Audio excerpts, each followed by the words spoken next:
SIS Explose, c'est un peu comme un avant-goût de voyage. Et nous allons aujourd'hui accueillir Marc Temerman. Bonjour. Bonjour Philippe. Ça va? Ah, super bien. Alors, je suis à quelques minutes de ma première, on va dire. Ah oui. Parti pour combien de conférences?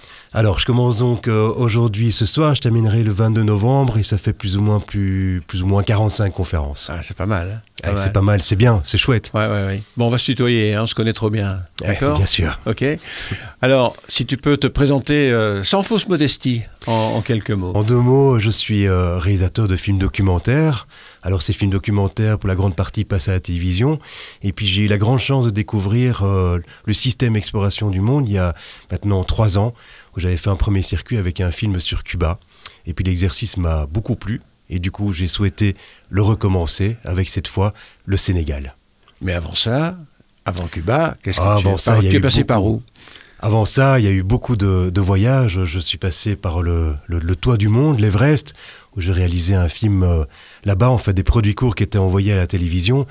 Puis j'étais en Australie, en Inde, à Cuba pour un autre voyage, en Indonésie. Même la liste, en fait, est assez longue. J'ai aussi traversé le désert du Ténéré au Niger. Par exemple, je devrais un petit peu me remémorer tous ces voyages pour te répondre un peu mieux. Mais bon, j'ai eu la chance, en tout cas, de voyager vraiment à travers le monde. Et chaque fois avec des voyages qui sont extraordinaires, parce que ils n'ont jamais été vécus dans la peau d'un touriste, mais ils ont toujours été vécus dans la peau d'un réalisateur. Et donc un réalisateur, il est derrière sa caméra, il voit ce que les autres a priori ne voient pas, en tout cas c'est ce qu'il cherche à aller voir. Et puis dans ce genre de documentaire, on est accompagné par des espèces de guides locaux qui nous montrent bien sûr les subtilités d'un pays. Voilà, tant de voyages, tant de découvertes et tant de films aussi. Alors donc c'est un véritable baroudeur qui est aujourd'hui là, en face de moi, baroudeur, mais aussi curieux du monde, curieux de la vie, curieux des rencontres. Ouais, surtout curieux de la vie, curieux de l'humanité, du monde qui nous entoure. Cette chance, vraiment, j'insiste sur le mot chance pour dire que j'ai pu découvrir une partie du monde. Il y a encore tellement de choses à découvrir. Et baroudeur, je trouve que le mot est gentiment galvaudé. Je préférais partir presque les mains dans les poches. Et alors là, à partir de ce moment-là, je pourrais être un vrai baroudeur. Mais la réalité d'un tournage, c'est aussi un pied de caméra, c'est une caméra, c'est des disques durs pour faire ses backups, donc pour récolter les images et bien les garder. Et donc, il y a toute une petite infrastructure qui existe et elle n'est pas tout à fait compatible avec l'idée qu'on peut se faire d'un véritable baroudeur. Néanmoins, ce sont quand même des voyages qui sont réalisés seuls pour la plupart du temps et certainement pour exploration du monde. Et donc des voyages seuls où on vit avec soi-même et on vit surtout dans la rencontre des gens. Et donc ça réunit un petit peu tous les éléments qui font qu'un voyage exploration du monde, un tournage exploration du monde, c'est vraiment une richesse, mais à tout point de vue. Quand on le réalise et aussi quand on le présente. Mais ça, peut-être qu'on peut en parler un peu plus tard. Alors, c'est Sénégal du nord au sud. Pourquoi le titre ? Alors, Sénégal du nord au sud, eh bien, j'ai souhaité faire un chemin à travers le Sénégal. Alors, je suis un adorateur de la mer. Je me suis dit, eh bien, ne te casse pas trop la tête, Marc. Pars du nord et puis va jusqu'au sud en suivant les côtes sénégalaises. Et donc, ce qui fait que je suis parti de Saint-Louis, qui est tout au nord, là, qui est vraiment très, très proche de la frontière avec la Mauritanie. Et Saint-Louis, qui est une magnifique ville coloniale et qui était en quelque sorte le début de mon voyage. Donc ça veut dire c'est comme ça que j'ai rencontré le Sénégal, ne sachant pas exactement ce qu'était le Sénégal. Et puis j'ai poursuivi mon voyage pour d'abord descendre dans un premier temps jusque Dakar, mais en passant par les quelques grandes étapes qui pour moi étaient incontournables dans le cadre d'un film pour exploration du monde. Alors je pense par exemple au désert de Lompoul, qui est un tout petit désert au Sénégal, qui est le seul désert au Sénégal. Quand je dis tout petit, il fait maximum 40 km².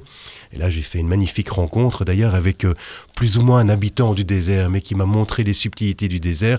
C'est un habitant du désert qui est présent dans le film et avec qui j'ai passé vraiment un moment formidable. Après le désert de Lompoul, je suis aussi passé par le lac Rose, qui est bien connu au Sénégal. C'est un lac qui prend une couleur rose à partir du moment où les conditions climatiques sont réunies. Voilà, c'est aussi un très très bon moment, avec une particularité, c'est que le lac a une très haute teneur en sel, donc ce qui fait que quand on se baigne dedans, eh bien on flotte. Et c'est d'ailleurs le lac qui a le plus haut degré de sélitude, j'ai envie de dire, du monde, je pense. C'est joli ça, Célitude. Solitude, oui, ça rime avec solitude. Ah oui. mais solitude n'est pas du tout le maître mot quand on voyage, tu sais, c'est vraiment, la solitude, c'est quelque chose qui s'appartient un petit peu à soi, mais c'est souvent des solitudes partagées avec des gens qu'on rencontre, avec des personnages qui sont hauts en couleur. Mais attends, mais je continue un petit peu, si je suis passé par Dakar, mais j'ai choisi, c'est un choix que j'ai fait, de ne pas particulièrement le montrer dans le film sur le Sénégal. Par contre, je suis parti l'île de Gorée, parce qu'elle est vraiment symbolique dans la lutte contre l'esclavage qui a été menée en Afrique de l'Ouest, certainement au Sénégal, mais même sur toute la côte de l'Ouest du continent africain. C'est là qu'arrivaient les esclaves, c'est de là que partaient les esclaves, surtout pour aller de l'autre côté du monde, parfois. Après, je suis passé, il y a plein de petites étapes en fait dans ce voyage, des petites villes à droite et à gauche où j'ai décidé de m'arrêter par intuition, par instinct, parce que j'en avais envie, parce que j'en avais besoin, parce que j'ai fait des rencontres. Je prends souvent des autostoppeurs quand je voyage comme ça, et les autostoppeurs, c'est génial parce que d'un côté on leur rend service, et puis d'un autre côté, eux ils nous rendent aussi bien le service qu'on leur a rendu, étant donné qu'ils nous invitent vraiment à découvrir soit leur famille, soit des ruelles insoupçonnées, soit des ambiances insoupçonnées, donc ce qui est par exemple, on va découvrir dans le film les cérémonies Ndop. C'est un mot qui est difficile à prononcer. Ce sont des cérémonies qui sont très animistes. Il y a un esprit animiste qui est encore très très présent au Sénégal, comme dans beaucoup d'endroits sur le continent africain. Et donc ça a été une véritable chance pour moi, non seulement d'y être, mais aussi de pouvoir la filmer avec des gens qui rentrent en transe. Enfin voilà, c'est très spectaculaire et c'est une des choses qui est à découvrir, c'est une des choses fortes à découvrir dans le film. Et puis bien sûr, je dis du nord au sud et on descend jusqu'au sud, c'est-à-dire à Cap Skirring, qui est une destination très populaire et très touristique qu'on connaît a priori du Sénégal. Et j'ai même été un tout petit peu plus loin pour vraiment être à la frontière, tout à fait à l'extrême sud. Et avant ça, je suis passé par le Siné Saloum, qui est une région vraiment formidable au Sénégal, qui est composée de différents petits bolongs. On les appelle des bolongs sur place. Ce sont des mangroves. On peut s'y perdre en bateau. J'ai été voir une île là-bas où là, le terme de solitude est vraiment à utiliser parce que j'étais quasiment seul, qu'il n'y avait quasiment pas de touristes à ce moment-là. Et donc j'ai passé un moment formidable sur cette île. Voilà, du Siné Saloum.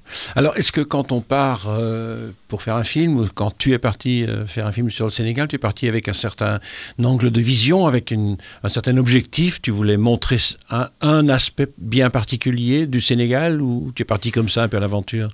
Mais je préfère dire que je suis parti à l'aventure, mais c'est pas une économie que je fais, au contraire, j'aime bien partir à l'aventure pour essayer de respecter le plus possible la subjectivité de mon regard.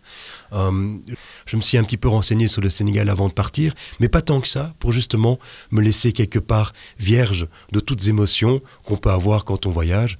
Et donc j'ai envie de te répondre en te disant que mon angle d'attaque dans la réalisation de ce film, c'est de me laisser libre, d'avoir décidé de partir du nord pour aller vers le sud, de longer les côtes, et puis à partir de ce moment-là, de laisser un immense terrain de liberté, et pour me laisser vraiment découvrir. Et donc mon regard, mon angle d'attaque, c'est mon regard subjectif sur le pays, avec bien sûr l'envie de découvrir ce qui fait les particularités du Sénégal, mais aussi de me laisser aller à la découverte et à la rencontre des gens, des Sénégalais. Et puis à côté de ça, je tiens un journal de bord. C'est un journal à la fois poétique, à la fois géographique, d'émotions et ainsi de suite. Et c'est quelque part aussi mon angle d'attaque qui se retrouve d'ailleurs dans le film, parce que pour écrire le commentaire du film, je m'inspire des réactions, des émotions que j'ai pu écrire dans ce fameux carnet de bord, journal de bord du voyage. Alors il y a un mot qui revient beaucoup, c'est teranga. La teranga sénégalaise, c'est un véritable concept. C'est peut-être le premier mot qu'on apprend quand on découvre le Sénégal. La teranga sénégalaise, c'est intraduisible. Si on essaie de le traduire en français, ce serait plutôt le sens de l'hospitalité. C'est-à-dire qu'un Sénégalais se fait fort d'accueillir le toubab, le blanc. Ce n'est pas automatiquement et toujours un mot péjoratif que de dire toubab, mais il se fait fort d'accueillir le visiteur dans son pays de la meilleure manière qui soit. Alors est-ce que cette teranga est une réalité au Sénégal ? Elle l'est certainement. Et parfois aussi, il faut un petit peu se méfier, parce qu'il faut savoir qu'on est dans un pays pauvre. Enfin, se méfier n'est pas tout à fait le bon mot, mais malgré tout, on est dans un pays pauvre. On s'amène donc en tant que toubab avec son matériel pour filmer, prendre des images. Et donc, ça attire les Sénégalais. Et il y a bien souvent au Sénégal un premier rapport comme ça qui est très très fort lié à l'argent. Si on a la chance de pouvoir dépasser ce premier rapport, alors on rentre vraiment dans la diversité de l'âme sénégalaise, mais on n'y arrive pas toujours, c'est pas automatique. Même avec une expérience de voyageur et avec une envie de bien faire les choses et tout ça, c'est parfois compliqué. Donc la teranga, eh bien oui, elle est là, elle est parfois liée à on va dire, un système d'argent, du toubab qui vient, de l'Européen qui vient visiter un pays. Voilà. Mais cela dit, petite anecdote, si tu me permets. Je suis sur l'île de Gorée et exceptionnellement, j'avais réservé mon logement pour la nuit sous l'île de Gorée. J'arrive le matin sur l'île, on prend un bac pour y arriver, je filme pendant toute la journée, il m'arrive différentes aventures, et puis le soir venu, je vois tous les touristes qui repartent avec le dernier bac, et moi je reste là, tout tranquille, tout posé, en me disant, je vais passer une magnifique nuit, je vais pouvoir encore filmer des images sur l'île de Gorée pendant la nuit, ce qui est entre guillemets inattendu pour, en tout cas de la part d'un touriste. Et puis je me rends compte en fait que le logement que j'ai loué, ce n'est pas sur l'île de Gorée même, mais c'est à Dakar. On va dire que l'annonce était un petit peu mensongère. Et donc je me retrouve sur cette île de Gorée, seul, avec un minimum d'affaires, avec juste ma caméra, mon pied et un vague sac à dos dans lequel il y avait une gourde qui est tout à fait vide. Et c'est à ce moment-là que j'ai pu vraiment expérimenter la teranga sénégalaise. C'est-à-dire que tous les gens que j'avais pu voir pendant ma journée, qui vendent pas vraiment des babioles, mais des souvenirs à droite et à gauche, qui sont là en tout cas pour vous vendre quelque chose, et qui, une fois que le touriste est reparti, redeviennent quelque part des habitants de l'île de Gorée, et ils voient ce toubab tout perdu, là, tout paumé, au milieu de nulle part, et en train de à la fois regarder sa montre, de checker son téléphone, mais enfin, ce logement, c'est pas possible. Et à ce moment-là, j'ai été accueilli de la plus belle des manières dans une famille pour à la fois boire, manger, passer la nuit. C'est un formidable souvenir qui, malheureusement, ne se retrouve pas dans le film. Pourquoi ? Parce que filmer au Sénégal n'est pas si simple et qu'eux-mêmes mettent quelque part leur veto qu'il faut bien sûr respecter. Et donc c'est une séquence que je n'ai pas pu filmer mais que j'ai vraiment vécue. Et donc voilà, elle se traduira peut-être. Et dont tu nous donnes l'exclusivité de l'histoire ici. Voilà. Je te demandais un dernier petit exercice. Tu regardes la caméra et en quelques secondes, tu essaies de convaincre ceux qui nous regardent d'aller voir une séance Explo. Tu sais que ce n'est pas facile ce que tu me demandes. Je sais. Donc je vais plutôt essayer de convaincre la caméra qui est face à moi pour dire, écoute caméra, il faut vraiment que tu viennes voir ce film sur le Sénégal, car j'y ai mis, on va dire, tout mon cœur, toutes mes émotions, tout mon savoir-faire, à la fois de voyageur, mais également de cinéaste, même si c'est un bien grand mot. En vous offrant ce film, eh bien c'est une part de moi-même, et je pense qu'offrir une part de soi-même dans ce monde-ci, eh bien déjà ça a une valeur. Voilà, je ne suis pas certain que ça t'a convaincu, caméra, mais en tout cas, tu seras vraiment la bienvenue. Et puis vous qui nous écoutez et qui nous regardez, eh bien vraiment, je vous souhaite la bienvenue. Et la teranga sénégalaise sera un petit peu belge, entre guillemets, on va dire.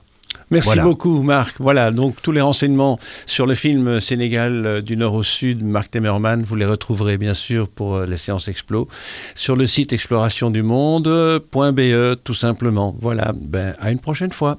Au revoir. Merci Philippe. Salut. SIS, SIS, SIS.